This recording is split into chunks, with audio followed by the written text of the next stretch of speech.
Hello, everyone. So I wanted to record this week's lab lectures because this is going to be a topic that is going to be addressed on the ACS exam, and it can get very complicated very quickly. So I just wanted to make it extra special clear what I wanted you to know about IR spectroscopy, and that is what we're going to focus on today is actually IR spectroscopy, mass spectroscopy. We're going to leave spectrometry, sorry. We're going to leave for another time. This is chapter 14 in your book, so you can follow along there. But again, I hopefully by doing these lectures, we can make it sort of clear what my expectations are and what you should know walking into an ACS exam. All right, so first of all, spectroscopy is this big, ugly term. It's a laboratory technique where you're measuring an interaction between light and matter. All right, so it's any type of spectroscopy, and there are a few different types, which we'll see in a second. They're really measuring an interaction between radiation, which would be light or photons, and matter, i.e. chemicals, molecules, okay? Depending on where you are on the electromagnetic spectrum, meaning like what the frequency of the photon is, the experiment can do different things. So we're gonna see a few of these in particular. NMR is using radio waves, so really long wavelength waves. And that it can tell you quite a bit of information about the arrangement, the spatial arrangement of carbons and hydrogens within a compound. We'll get to this one as well. But this lecture is going to be focused on IR spectroscopy, infrared spectroscopy. When I first learned this, I learned the word wrong and I call it infrared spectroscopy. And I've known for many, many years now that it should be infrared, but I still mess that up. So if you hear me say infrared, I'm sorry. It's just I learned it wrong the first time like many years ago, and it's been impossible to get out of my brain. But anyway, IR spectroscopy, it uses a certain wavelength of light. And really what we're going to be using IR for is it can pick out certain functional groups that are present in a molecule, okay? This is very, very important. You need to keep in mind, there's going to be so much going on in these graphs. It's really important to keep in mind that what we're really looking for are this, like a certain signature of a particular functional group. And that's what this instrumentation is really good for. Telling us whether we have an alcohol group in our compound, telling us whether we have an amine group in our compound, et cetera, et cetera.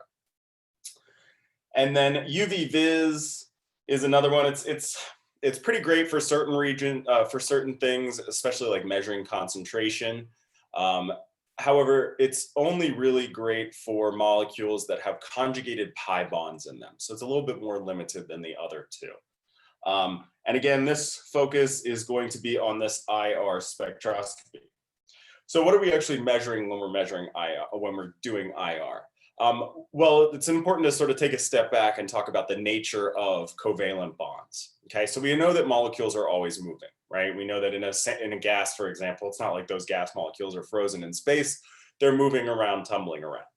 In addition to the molecules themselves having that sort of translational motion where they're moving, they're changing their XYZ coordinates, covalent bonds are also always moving. They're vibrating back and forth, they're wiggling around. There's sort of always that kind of motion. In particular, the most important for IR is this idea of a stretching vibration. So if you take a gas, well, really it doesn't have to be a gas, it's any sort of covalent bond, but let's just use something simple. So like hydrogen gas, this bond, these two atoms are always moving back and forth, stretching relative to one another. And it turns out that that motion, that stretching vibration happens at a particular frequency. So it's not like it's like boom, boom, boom, boom, boom, boom, or something like that. It's got this constant sort of frequency of vibration, okay? There's other types of movements. They're sort of a little bit less important, but you can imagine if you have three bonds that they can be vibrating together, they can sort of be stretching in and out of a plane, et cetera, et cetera. Bottom line, IR is sort of measuring this movement in these covalent bonds, okay? And again, this happens at like a certain frequency. So what happens is you're going to send photons or light through your sample. If it is at that exact same frequency of this sort of vibration, that photon of light will actually be absorbed by the molecule, okay?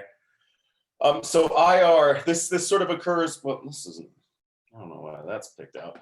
Well, oh, I get it. So this is going to be measuring, these sort of vibrations happen in this sort of frequency here. This is a particular sort of segment of the electromagnetic spectrum. We most likely think about light being in the visible spectrum. That's what our eyes like, right? I mean, when we're seeing colors, when what our eyes are really detecting are photons that are within this particular portion of the electromagnetic spectrum. But you can have longer and shorter, and those exist all around us all the time. It's just that our eyeballs can't pick them up. Our eyeballs are like an instrument that's tuned to a specific region of this. But of course, we can send radio waves, and that's a way that antenna can pick up information. That is a very long frequency radiation. We can also use X-rays to penetrate inside the skin, right? And you get X-ray readings to see if there's something going on inside your body. Those are very short wavelengths. So the IR refers to this specific portion of the spectrum here. And again, it just turns out that this sort of portion of the spectrum, these bonds are vibrating at the same frequency as photons in this portion of the spectrum. Okay, so what you're going to do is you're going to have like a light bulb. And again, it's going to be within this certain, it's not going to be like the same light bulb that you plug into the wall to illuminate yourself, because that's going to be in the visible region. It's going to be a specific sort of IR type of light bulb. But you're going to shine light through your sample. That's this here. And you're going to send in a whole bunch of these photons. And what's going to happen is some of them are going to be absorbed by the sample. Again, the ones that are going to be absorbed the same frequency as those vibrations that are going on in your molecule. And so then what's going to happen is you're going to measure how much comes back out and hits your detector. So that's what this experiment's doing. It's sending in photons, and it knows how many it sends in, and then it's going to measure how many come out, and judging by how many go in versus how many come out, you can get a sense of what frequencies of photons are being absorbed. So why do we care about this? Because again, we can sort of pick out certain functional groups, okay? First thing that we're going to do when we get our IR spectra is we're going to break it down into like certain regions. It turns out that single bonds between sort of larger atoms like carbon-carbon, carbon-nitrogen, carbon-oxygen, they all absorb in this region here, sort of sub 1600 to 400. This is also called the fingerprint region. All right, and everything above 1600 is what we call the functional group region. That larger, greater than 1600, that's really what we're going to pay attention to. For all intents and purposes in my class, we are going to completely ignore this fingerprint region. If you're a scientist that looks at IRs all day long, maybe you can get information from the fingerprint region. Really why we bother to include it is because usually these instruments are hooked up to computers that have these databases, and they can search within these databases what's going on in the fingerprint region. But we're going to see it's very chaotic in terms of what's going on there, and it's really hard to pick out any information. So we're just going to discount the fingerprint region altogether. And then you'll see that like double bonds absorb in a certain portion of the spectrum in our functional group region, triple bonds in another portion, and then anything that's bonded to hydrogen. Hydrogen's really small, so that's why these are at a different portion of the spectrum than, say, a carbon-carbon bond. All right, and what we're going to do is we're going to go through and look at specific functional groups and see what their signatures look like on these IR spectra. Let's just sort of pick apart what this type of IR spectra looks like before we get into it. So first of all, notice here on the x-axis, we have wave numbers in inverse centimeters. This is a frequency. Okay, so this is the frequency of the photon. And what's being measured on the y-axis is how much of that photon is absorbed. It's actually going to be measured in what's called percent transmittance. 100% transmittance is no absorption. And 0% transmissions is all absorption. All right, and so you see that you have these peaks that are sort of pointed downwards, right? So this right here, this peak here would represent a certain functional group that's absorbing at a certain frequency or a wave number. Same with all these individual peaks, right? So that's our job. And again, what we're really going to do first is go in and cut it off at that 1600 and ignore everything going on over there. Okay, I know that might seem kind of weird. Again, if we were like a computer being able to search a database, that information would all be great. But for our purposes, we're really just looking to pick out patterns in the functional group region. Okay. The other thing is that you're going to be able to classify each of your peaks in an IR spectra according to like 3 categories here. So first of all, so let's say that we're talking about this peak right here. Okay. This guy. Right, so I can talk about this peak in terms of the wave number that it's being absorbed at. Sometimes it's referred to kind of just at where the peak is. Other times it's like, you know, within the range of wave number that's useful. I like talking in terms of range because talking just in terms of where the peak identity is, it's more convenient, but it is kind of less accurate. These things fluctuate a tiny bit from compound to compound. So for example, in this particular peak right here, this would be from say 3,200 to 3,600 centimeters, right? And I could do that for each of the peaks that I see here. So that would be the wave number that we're going to use to classify this peak.